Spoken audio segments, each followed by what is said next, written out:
Hi everyone. This presentation will be on the DIBELS Next First Sound Fluency task. DIBELS stands for the Dynamic Indicators of Basic Early Literacy Skills, and I will be discussing one of the subtests of this assessment. First, I will introduce the test itself.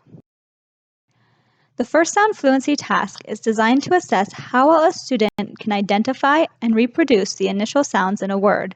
This ability is called phonemic awareness, which is one component of early literacy skills.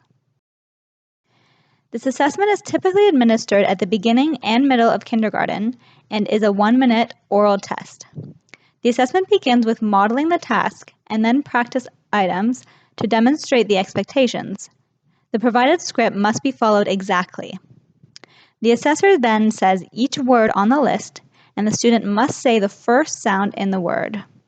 There are 30 words in total, and the assessment continues until all words are read or until the minute is up.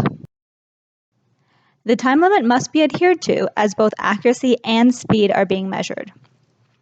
The assessor circles the sounds on the assessment page that the child has produced and scores the answer with a 2 if the initial sound was correctly given, a 1 if the initial blend was given but the first sound was not isolated, and a 0 if the sound was incorrect. If the student does not provide an answer within 3 seconds, a slash is drawn through the 0 and the next word is read out.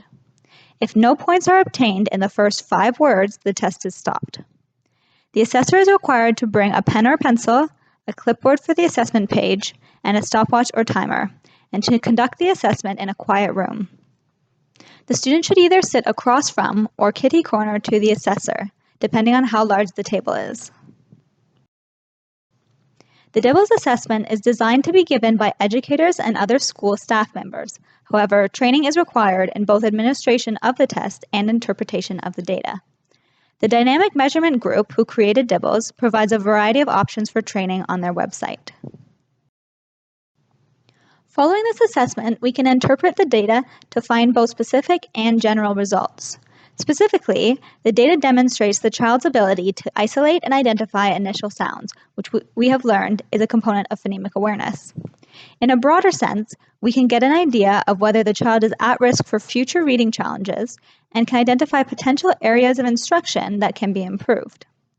If used for progress monitoring, this assessment also indicates the amount of growth a child has accomplished over a certain period of time and whether or not the intervention being used is effective.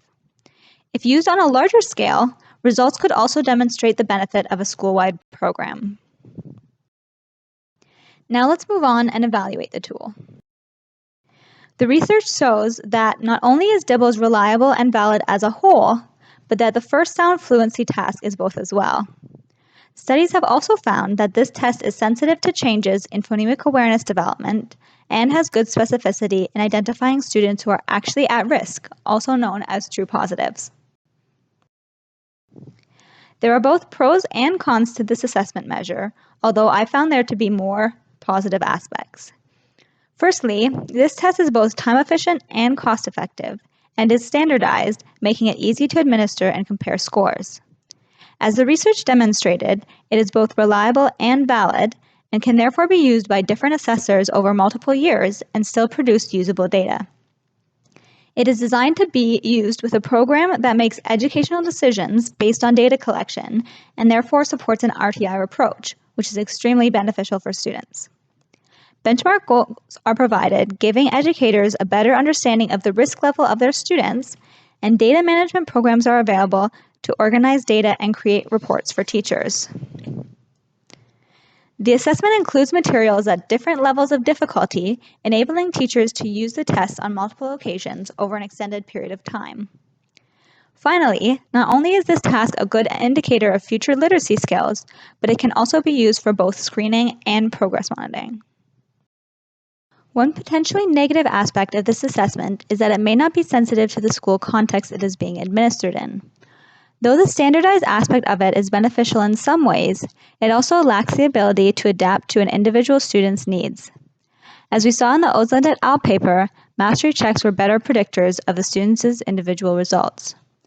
Although they were looking at the nonsense word fluency and phoneme segmentation fluency tasks and not first sound fluency, Their findings still cause me to question whether the results of any DIBEL tasks should be used on their own. Based on the research, it seems as though the DIBELS Next first sound fluency task is a good indicator of phonemic awareness and a good predictor of future literacy abilities. As mentioned in the previous slide, however, I think that some considerations need to be made with regard to context. Osland et al. Suggested DIBELS be used in conjunction with mastery checks, and I believe that this is the best way to obtain a complete picture of a student's needs. DIBELS provides valid, reliable, standardized data that can be compared across time and administrator, while mastery checks allow for context-specific curriculum-based assessments that can be adapted and modified to suit specific student requirements. So that's the end of my presentation on the DIBELS Next First Sound Fluency task. I provided a link to a practice scoring video on the next slide if you're interested. Thank you for watching.